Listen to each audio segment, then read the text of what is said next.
कि एक दिन सभी लोग चैतन्य महाप्रभु को तत्व से भगवान श्री कृष्ण का जो विशेष अवतार है कलयुग में उनके बारे में सुने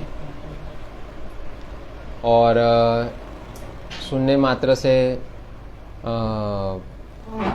हृदय में एक आनंद का अनुभव होता है, विशेष आनंद का, कि हमारा भगवान के प्रति सेवा भाव, जीवों के प्रति दया बढ़ती है। तो इसलिए हम ये थोड़ा शुरू कर रहे हैं। हम थोड़ा पढ़ते जाएंगे और समझते जाएंगे, ऐसा करेंगे हम। तो इसके 3 भाग में है ये चैतन्य चैतन्यता, आदि लीला, मध्य लीला और तो आदि, मध्य और अंत्य है। चैतन्य महाप्रभु की जो युवा अवस्था थी संन्यास से पहले, वो आदि लीला में है। संन्यास के बाद मध्य लीला, फिर संन्यास के बाद फिर चैतन्य वो जगन्नाथपुरी में रहते थे और जो अपनी प्रगाढ़ प्रेम भाव भगवान के प्रति वो उन्होंने वहाँ पर प्रदर्शित किया था। तो फिर अंत्य लीला में है कि वापिस वो यहाँ से संसार जाने वाले हैं, तो उनकी जो तीव्रता थी उसके बारे में वर्णन किया गया है। तो हम इसको आगे समझेंगे अभी।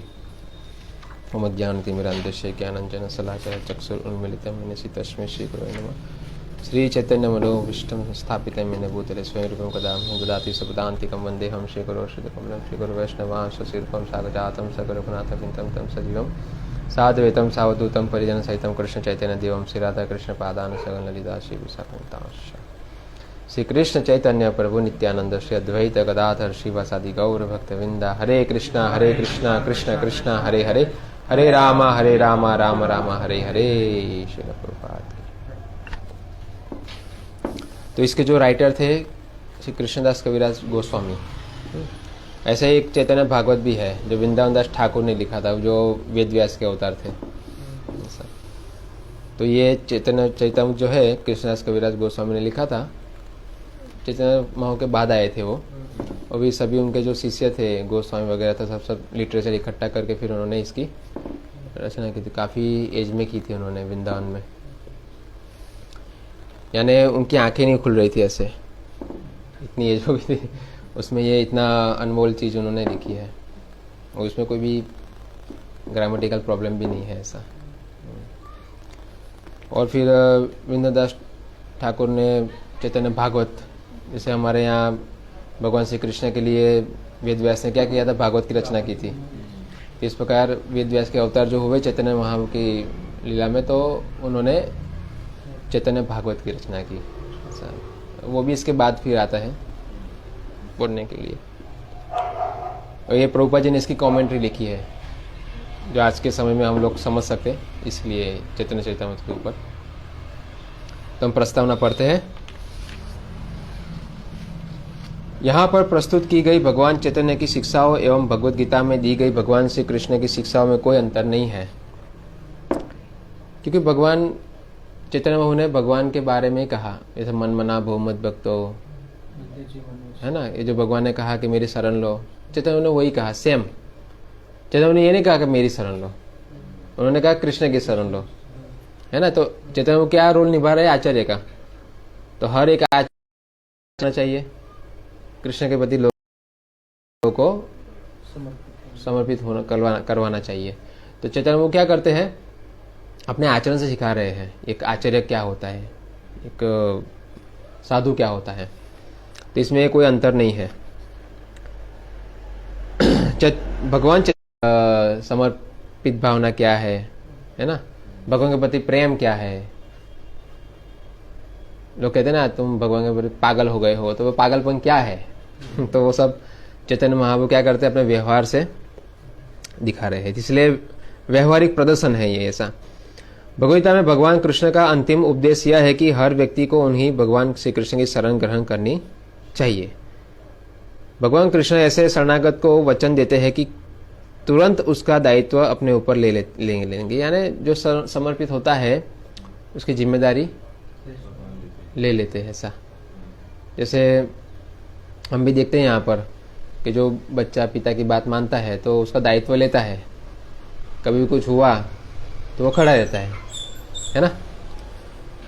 तो एक ही बार मैं छोटा था तो कुछ बाहर किसी से झगड़ा करके आया, तो मैं पिता को आके बता दिया ऐसा ऐसा हुआ है। फिर वो लड़के घर पे आए, हाँ, तो फिर मेरे पिता ने बोला तो साइड पे रहे, मैं देख लूंगा। तो ऐसा समर्पित भावना ये होती है, जब भगवान की हम शरण लेते हैं तो भगवान कहते हैं माँ सोचा, अब डरो मत, मैं जिम्मेदारी लेता हूँ ऐसा। तो ये बताए शरणागति का मतलब होता है कि भगवान हमारी पूरी रिस्पॉन्सिबिलिटी ऐसे भी ले रहे हैं, मगर भक्ति की रक्षा की रिस्पॉन्सिबिलिटी लेते हैं। अपने पूर्ण विस्तार क्षीरोदक्षाई विष्णु के माध्यम से पूर्ण पुरुषोत्तम भगवान इस सृष्टि का पालन करने के लिए पहले से ही उत्तरदायी है। तो भगवान अपने जो विस्तार है, स्वांश जो विष्णु तत्व है, जैसे यहाँ पर है गर्भोदक्षाई विष्णु, महाविष्णु, क्षीरोदक्षाई विष्णु। तो क्षीरोदक्षाई विष्णु परमात्मा रूप में है हमारे हृदय में, भगवान कृष्ण के रिप्रेजेंटेटिव है विष्णु, जो हमारे हृदय में सभी का देखभाल रखते हैं परमात्मा रूप में, किसी की क्या आवश्यकता है ना। ये सब भगवान अपनी शक्तियों के माध्यम से सब संचालन करते हैं। क्या करते हैं? एक भगवान एक ही है, सबका संचालन करने के लिए सक्षम है, मगर तत्व से भगवान कहते हैं मुझे जानो। तो भगवान ने पूरा विस्तार किया है हमारे लिए, पूरा किस प्रकार भगवान संचालन करते हैं समझने के लिए, तभी तो कोई व्यक्ति मधुर लगता है ना। अभी ऐसे नरेंद्र मोदी बड़ा प्रधान है ना, मगर सिस्टम कैसे चला रहे तब वो लगता है ना एकदम माइंडेड व्यक्ति, ऐसा स्ट्रांग व्यक्ति है, सिस्टम से पता चलता है। तो भगवान अपनी सिस्टम से बताते हैं अपनी स्वामित्वता, सर्वलोक महेश्वरम कहते हैं ना। कैसे है सर्वलोक महेश्वरम, कैसे है? अभी समझना पड़ेगा ना, इसको टेक्निकली समझना पड़ेगा कैसे है, तब इसको कहते हैं ऐश्वर्य। ऐश्वर्य कहते हैं इसे। तो इस प्रकार भगवान यहाँ ऐश्वर्य से क्षीरोदक्षाई विष्णु के माध्यम से सभी की पालनहार करते हैं, लेकिन यह पालन अप्रत्यक्ष रूप से होता है। प्रत्यक्ष रूप क्या मतलब? जो दिखाई दे। अप्रत्यक्ष रूप सूक्ष्म, तो दिखाई नहीं देता मगर हो रहा है ना।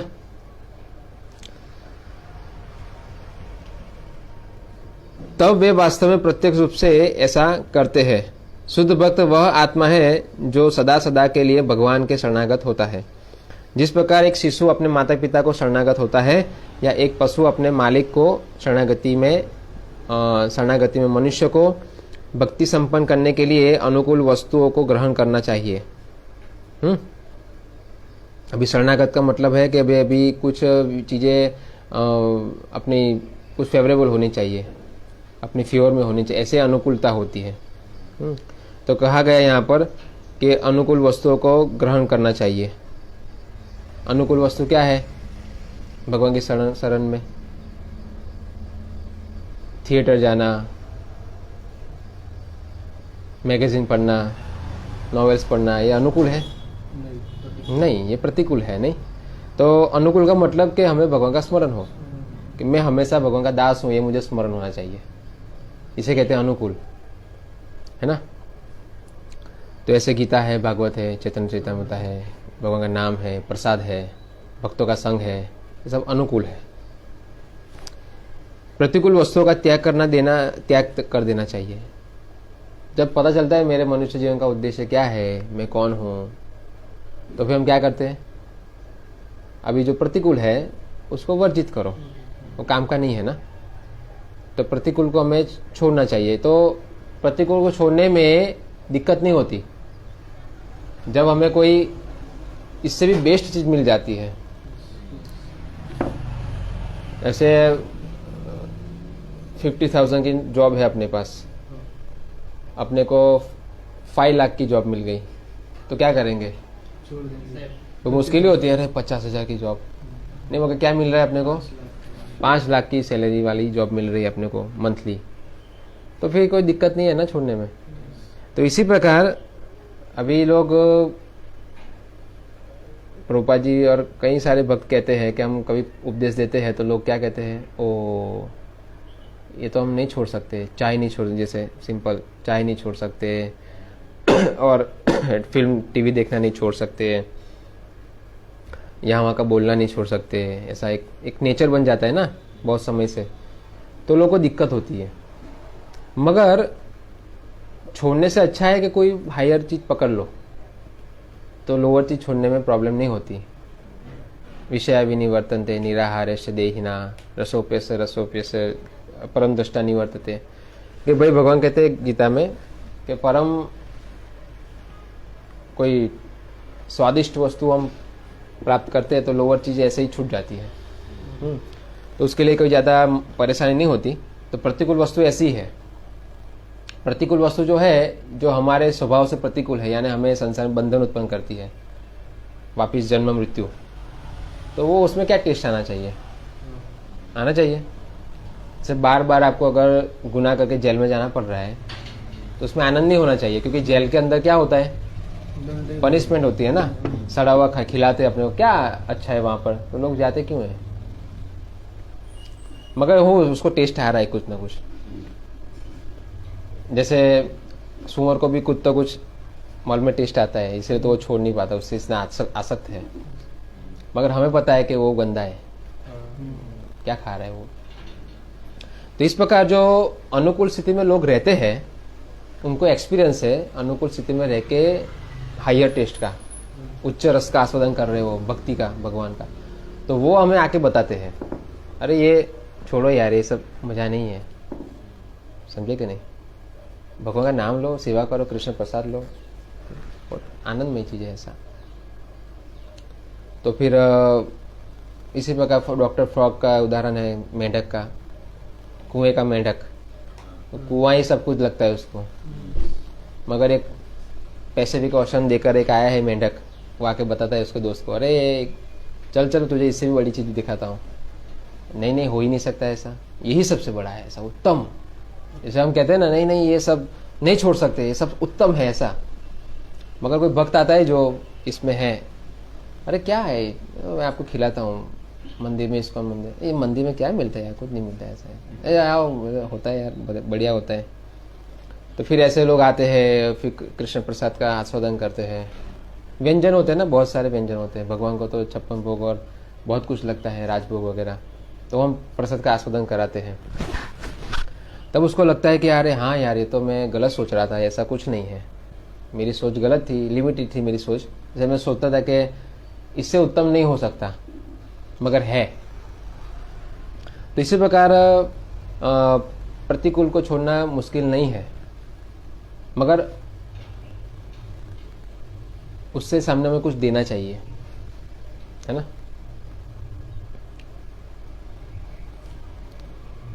भगवान के संरक्षण पर दृढ़ विश्वास रखना चाहिए।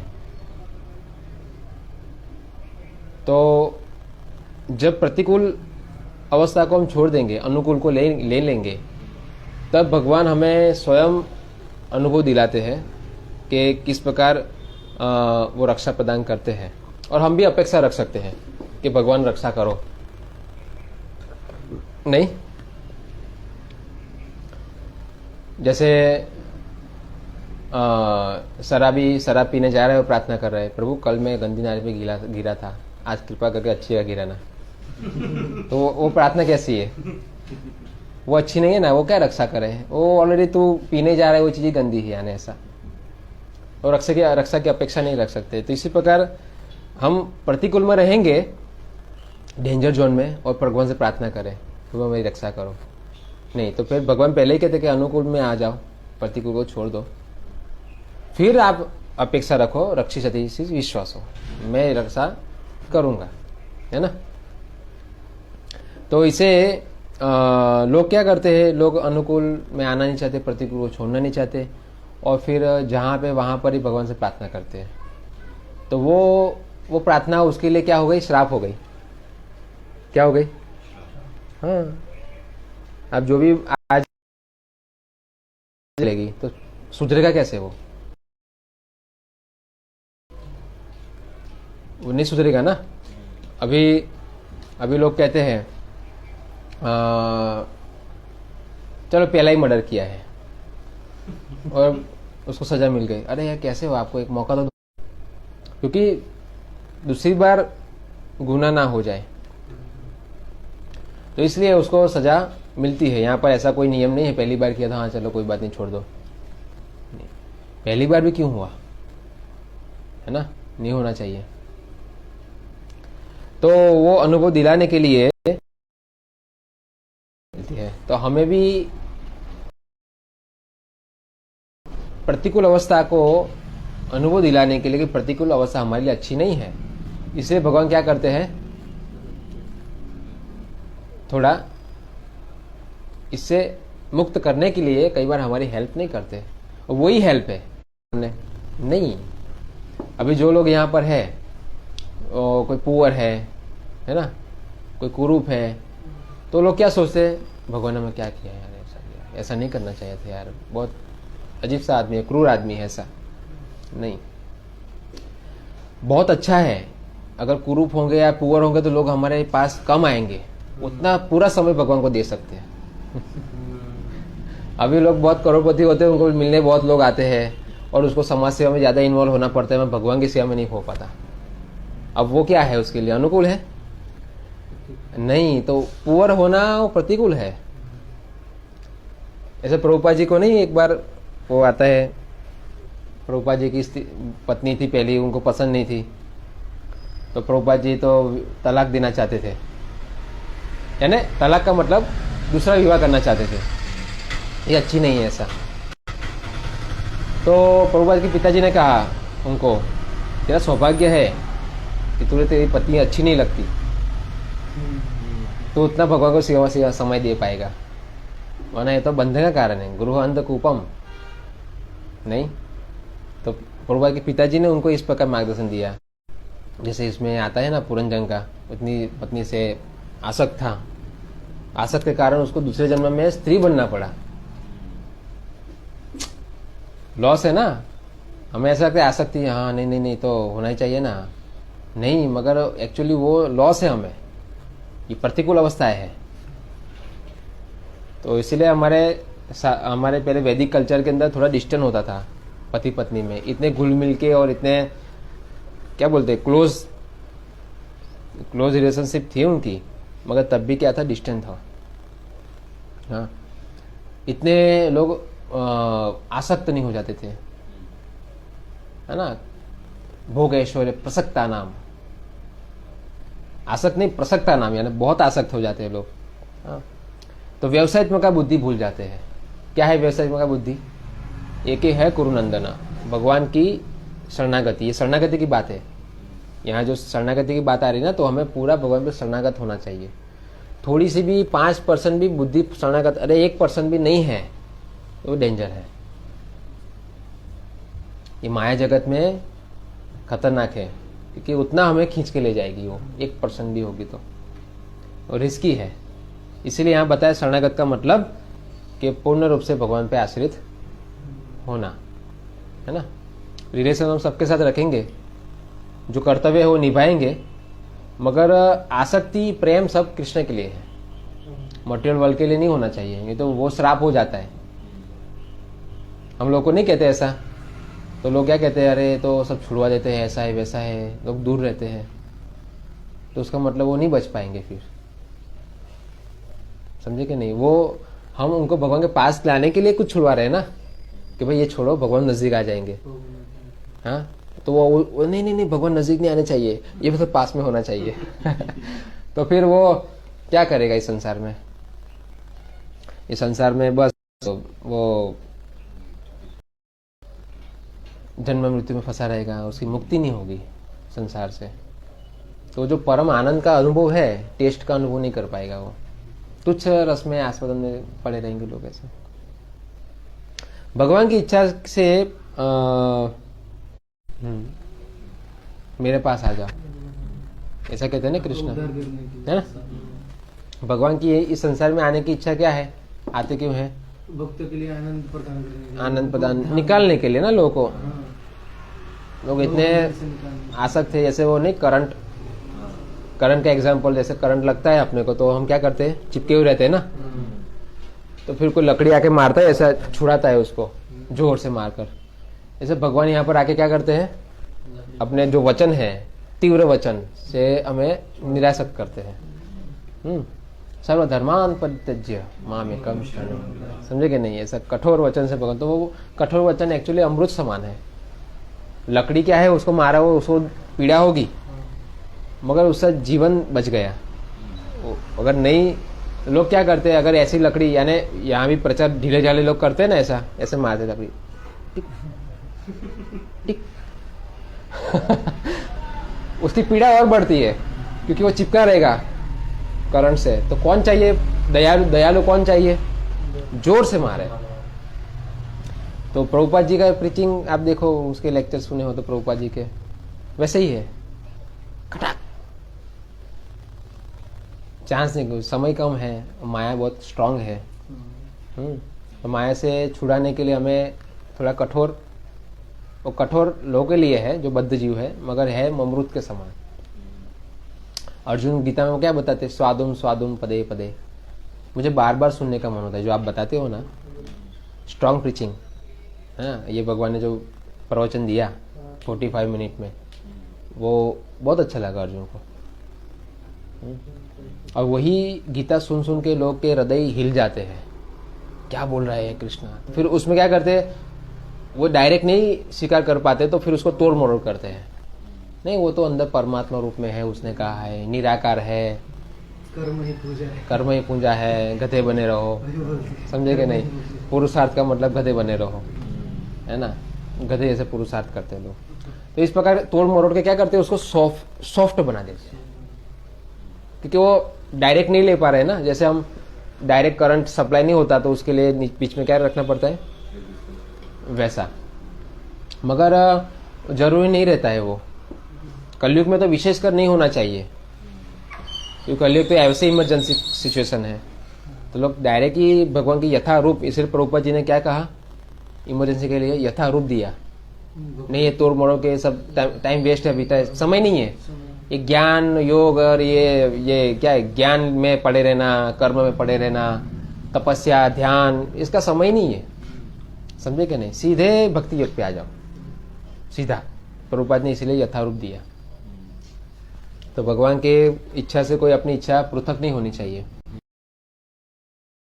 ना तो हमें अपना कल्याण करना सोचना चाहिए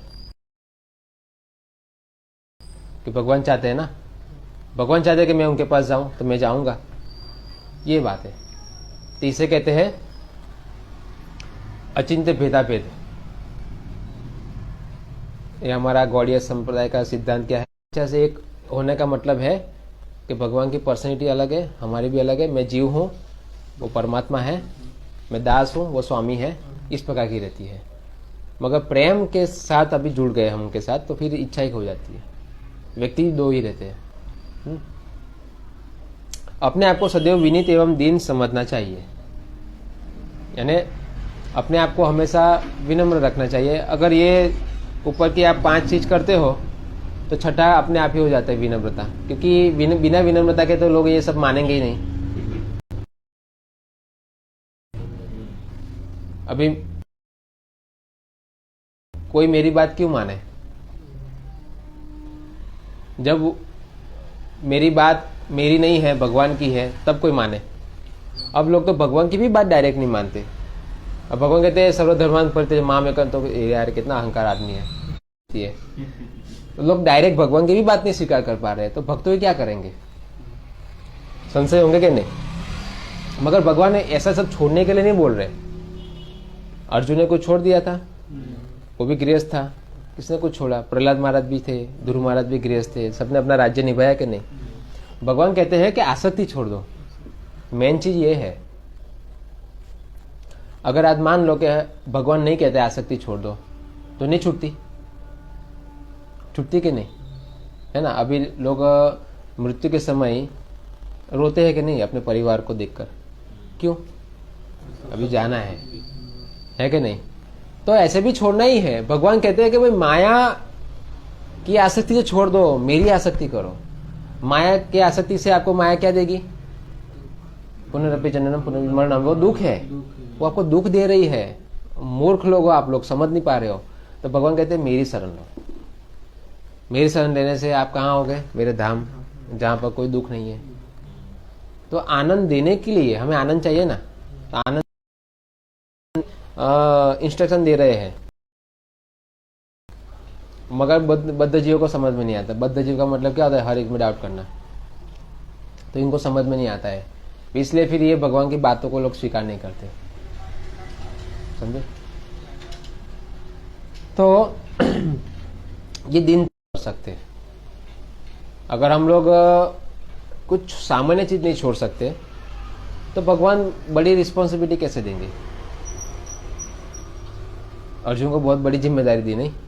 मारो, तुम्हें दादा को मारो, तुम्हारे भाई को मारो, यानी बड़ी रिस्पॉन्सिबिलिटी दी। देखो हमें तो क्या दिया है? चाय छोड़ दो, लहसुन प्याज छोड़ दो, गलत संग छोड़ दो, मेरा नाम जप करो। कितनी छोटा युद्ध है ना अपना लिए, हम वो भी नहीं कर पाते, बोलो नहीं? तो भगवान, अर्जुन की सेवा भावना बहुत ज्यादा थी, इसलिए भगवान ने उसको बड़ा जिम्मेदारी दिया। ऐसे हम लोग भी धीरे धीरे ये सब आगे बढ़ते हैं तो बड़ी बड़ी जिम्मेदारियां मिलती है, समझे कि नहीं? मंदिर के अंदर आपको जिम्मेदारी बड़ी मिलेगी, और फिर कोई बोलेगा जाओ नए जगह पर जाके प्रचार करो। तो प्रभुपाद जी अपने शिष्य को भेजते थे, जाओ ऑस्ट्रेलिया जाओ, जापान जाओ। तीन चार लोग ऐसे सब जगह पर बट गए प्रचार करने के लिए, और फिर प्रभुपाद जी सब जगह आते थे ट्रैवलिंग करने, मगर उनकी कृपा भेजी ना उनको, जाओ जाओ यहाँ पर जाकर। उसका मतलब मर्सी के साथ भेजा, पूरी शक्ति के साथ, और वहां जाएंगे तो हम सब कुछ डेवलप कर सकते हैं। तो अब उसके पीछे क्या होना चाहिए? दीनता। कैसे दीनता? ये तो उनकी कृपा से हुआ है, हमारी नहीं। इस प्रकार सदैव विनीत दिन समझना चाहिए, और ये अगर हम भक्ति अच्छे करते तो अनुभव भी मिलते हैं कि हमारे इससे नहीं हो रहा है। जैसे अर्जुन की भक्ति अच्छी थी, तो अर्जुन कैसा कह रहे हैं आज कृष्ण जब अपने धाम चले गए वापिस, तब फिर अर्जुन कह रहे हैं ना, ये तो वो विनीत है, दीनता के कारण निकल रही है। तो ऐसे हम कितने भी भक्ति में आगे बढ़ जाए, जैसे भौतिक संसार में जितने भी लोग आगे बढ़ते हैं इतने अहंकारी होते हैं। क्या होते हैं? अहंकारी। हाँ, मगर आध्यात्मिक जीवन के अंदर कैसा होता है? वृक्ष की तरह होता है, ऐसे ऊपर जाता है फिर ऐसे झुकता है, न विनम्र होता है। और विनम्र का मतलब प्रभुपाद जी कहते हैं पागल नहीं, मूर्ख नहीं। विनम्र का मतलब ऐसा होता है कि आपको कठोर वचन भी बोलेगा, आपको डांटेगा भी, मगर वो विनम्रता है। कैसे? आज के जमाने में डांट किसको मिल रही है? स्कूल में भी बंद, घर में भी बंद। अब बच्चे कैसे बन रहे हैं? तो डांट इसीलिए जरूरी है क्योंकि वो मेरे से आगे निकल गया तो मैंने समझा दिया, तो मैंने डांट दिया, तो मेरे से आगे निकल गया तो डांटो मत उसको। मगर वो डांट रहा है उसका मतलब ये है कि भाई मुझसे आगे निकले, समझे कि नहीं? लोग समझ नहीं पाते, लोग कहते हैं यार ऐसा है वैसा है, ईर्ष्या है। मगर ये दया होती है, प्रेम होता है कि भाई कोई व्यक्ति किसी को डांटता है। तो प्रभुपाद जी भी अपने शिष्य को रास्कल बार बार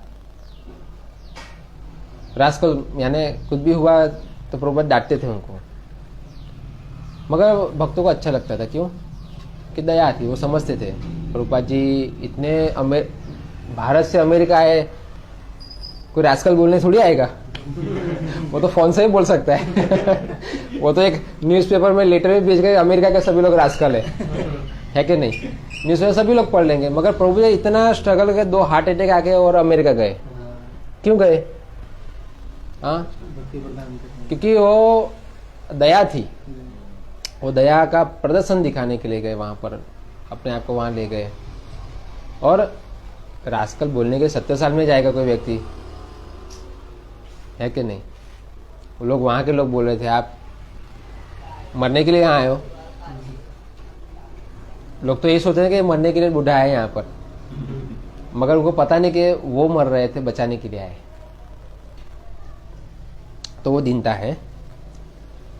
भगवान चाहते हैं कि मनुष्य इस 6 निर्देशों का पालन करते हुए उनकी शरण में आए, किंतु संसार के अज्ञानी तथाकथित विद्वान इन निर्देशों को ठीक से समझ नहीं पाते और जनता को प्रेरित करते हैं कि वे इनका बहिष्कार करें। अब ये जो इंस्ट्रक्शन है भगवान के, तो ज़्यादा ही बुद्धिमान लोग नहीं समझ पाते। फिर इसको क्या कहते हैं, ये तो सब ऐसा है वैसा है, मिथ्या है, अपनी स्वतंत्रता छीन लेना चाहते हैं। मेरी शरण में आओ, उसका मतलब मेरी स्वतंत्रता छीनना चाहते हैं। और हमारी स्वतंत्रता क्या है? क्या हमारी स्वतंत्रता? ऐसे भी छीन देती, प्रकृति का न्याय आएगा। तो अगर बाय फोर्स चीज आ रही है, जो हम ऐसा जानते हैं कि मैं स्वामी हूं, मैं नियंत्रक हूं, दुख होता है कि नहीं इससे? मगर भगवान अगर हमें समझा रहे कि तुम दास हो, तुम स्वामी नहीं हो, हमें समझा रहे हैं ना भगवान आके यहाँ पर। बाय फोर्स आता है तो दुखी होते हैं ना हम लोग, यार ऐसा क्यों होता है, यार मैं ऐसा चाहता हूँ, मैं ऐसा क्यों होता है, वाई वाई वाई वाई। तो कृष्णा के बताए, वाई का आंसर मैं देता हूं, है कि नहीं? तो फिर स्व इच्छा से हम कुछ छोड़े, स्व इच्छा से हम भगवान को स्वीकार करें, उसमें आनंद है। हम भगवान समझा रहे ना कि भाई तुम्हारी संवैधानिक स्थिति क्या है, एक्चुअल पोजीशन क्या है, कृष्ण नित्य दास। बस हम भगवान के दास है, ये हमारी स्थिति है। जैसे मिर्ची तीखी होनी चाहिए ना, अगर शक्कर वाली है तो धोखा है हमारे साथ। तो इसी प्रकार संसार के अंदर हमारी स्थिति, हम दास है, हम तुच्छ जीव है। अगर कोई ये नहीं समझा रहा है, युद्ध किया था, परेशान हुआ कि नहीं? उसको पता होगा मैं नहीं जीत सकता, तो नहीं करता। वो परेशान हुआ ना 18 बार, उसको कितनी अक्षोहिणी सेना को मरना पड़ा, उसको भी परास्त होना पड़ा। तो इसी प्रकार हमारा भी प्रयास यहाँ पर क्या है, स्वामी बनने का है। मैं ये कर लूँ, मैं प्रयास कर लूँ, मैं बन जाऊंगा, मैं स्ट्रगल फॉर एग्जिस्टेंस। ऐसे करते करते करते करते हम लोग फुल्ली हैप्पीनेस। तो इसलिए भी भगवान क्या कहते हैं, हमें इंस्ट्रक्शन देते हैं कि हम इस सिचुएशन से मुक्त हो जाए, बद्ध अवस्था से। तो इसे कहते हैं फुल्ली इंडिपेंडेंस। ये हम इंडिपेंडेंट हो रहे हैं, अपने स्वभाव पे इंडिपेंडेंट हो रहे हैं। जीवेल स्वरूप में कृष्ण नित्य दास, मैं दास हूं, तो मेरी तो कर्तव्य मेरी भगवान की सेवा करना। नेचुरली करेंगे ना। अभी हम यहाँ सिखाया क्या जा रहा है, हम तो कुछ भी कर सकते हैं। मोटिवेशन भी आके मोटिवेशन देता है हमें, अरे कुछ भी कर सकते हो तुम, हाँ तुम चंद्र पे जा सकते हो, है कि नहीं? तो फिर इस प्रकार हमें गलत मार्गदर्शन दिया जा रहा है। और फिर हालांकि ऐसा होगा नहीं, बंधन है हमारे ऊपर, और फिर होता नहीं है, तो फिर हम डिप्रेशन में चले जाते हैं, फ्रस्ट्रेशन आ जाता है, दुखी हो जाते हैं, करते हैं, है ना? और भगवान कहते हैं कि ये छोटी छोटी चीजों पे सुसाइड क्यों कर रहे हो? ये तो छोटी चीजें हैं, लड़की नहीं मिली, पैसा नहीं, नौकरी नहीं, ये तो छोटी चीजें हैं। लाइफ इसके लिए नहीं मिली ना, ये तो सक्सेसफुल व्यक्ति होंगे। तो ये सक्सेस है हमारा, कि इस जन्म के बाद वापस जन्म लेना नहीं है, स्टॉप, बस भगवत धाम चले जाए, वहां पर पूर्ण सुखायतम जगत, वो पूर्ण सुखमय जगत है, वहां कोई दुख नहीं है ऐसा। तो भगवान ये सब कुछ बताने के लिए यहाँ पर ये सब कुछ इंस्ट्रक्शन देते हैं। मगर क्या है, मूर्ख लोग नहीं समझ पाते ना, मूढ़ो यम ना भी जाना चाहिए। तो इंटेलिजेंट लोग के पास समझा जाता है, जो आपको समझाएंगे कि भाई ये आप छोटी इसके लिए रो रहे हो। ऐसा हमारे पास भी आते हैं ना, अभी थोड़ा चेतना का विकास हुआ तो लोग आते हैं यहाँ पर, छोटी प्रॉब्लम लेकर आते हैं, छोटी छोटी यानी ऐसा। तो फिर हमें ऐसा लगता है यार बालक है, क्या है। ऐसे प्रहलाद के सामने हिरण्यकशिपु क्या था, वो बालक था। हिरण्यकशिपु लगता है मेरा बेटा मेरी बात नहीं सुन रहा है, प्रहलाद का मेरा बेटा मेरी बात नहीं सुन रहा है, कि बालक है ये। प्रहलाद महाराज के अनुभव में हिरण्यकशिपु का अनुभव बालक, ये तो विद्रोह कर रहे हैं विष्णु से, नहीं करना चाहिए, कि सेवा करनी चाहिए। क्योंकि विद्रोह करके फायदा क्या होगा इसको, तृणुभिंगम, तनुभृंगम यानी चुटकियों में मसल देंगे भगवान इसको। तो सेवा करना वो इंटेलिजेंस है, विद्रोह करना इंटेलिजेंस नहीं है। तो इसीलिए प्रहलाद महाराज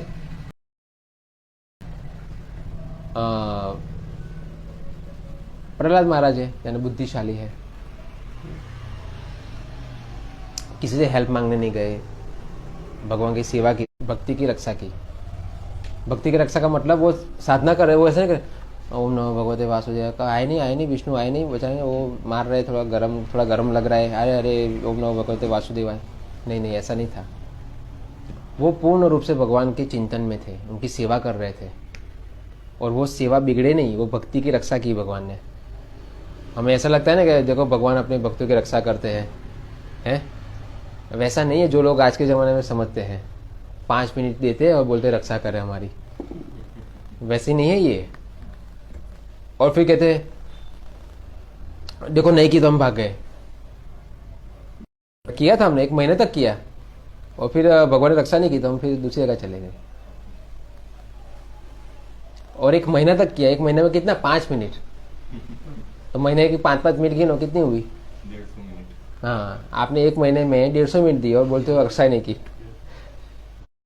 पारिवारिक जीवन अच्छा हो, ये हो वो, ये ब्लेसिंग है। पारिवारिक जीवन, कौन पारिवारिक जीवन में अच्छा रहता है? ये तो श्राप दे रहे हो आप, ये ब्लेसिंग नहीं है।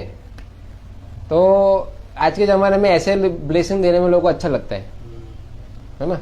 सदा सुखी रहो, तुम्हारा पारिवारिक जीवन अच्छा हो, लोगों को लगता है हाँ पापा बहुत अच्छे आशीर्वाद देते हैं। वो श्राप है, वो आशीर्वाद नहीं है। पारिवारिक जीवन में कोई अच्छे से नहीं रह सकता, एडजस्टमेंट करते हैं, संतुष्ट कोई भी नहीं होता। अच्छा जब भक्त भी होगा ना, वो भी एक बार ऐसा कहे प्रभु जी आप बहुत अच्छा जीवन जी रहे हो। भक्ति की बात है, जो सिस्टमेटिक जीवन जीते हैं, परेशानियां तब भी रहती है, क्योंकि जो आत्मा को समय चाहिए भगवान के लिए, वो थोड़ी जिम्मेदारी इसके वजह से नहीं हो, वरना मुश्किल है। और अगर अच्छी साधना करेंगे तो अच्छे से घर मेंटेन होगा, अगर नहीं करेंगे तो पालन पोषण में ही जीवन व्यर्थ हो जाएगा। कुटुंबे भरने नवा, वैसा। और जो मेन कार्य है वो नहीं पूरा हो पाएगा। तो बहुत सावधान है उसमें भी, क्योंकि आसक्ति बढ़ती है ना। अतः गृह क्षेत्रे सुताप्ति वित्तेय जनस्य मोह, ये ममेति भाव आ जाता है, डेंजरस हो जाता है। तो इसलिए प्रभुपाद के चरित्र से सीखना मिलता है, टी और मी।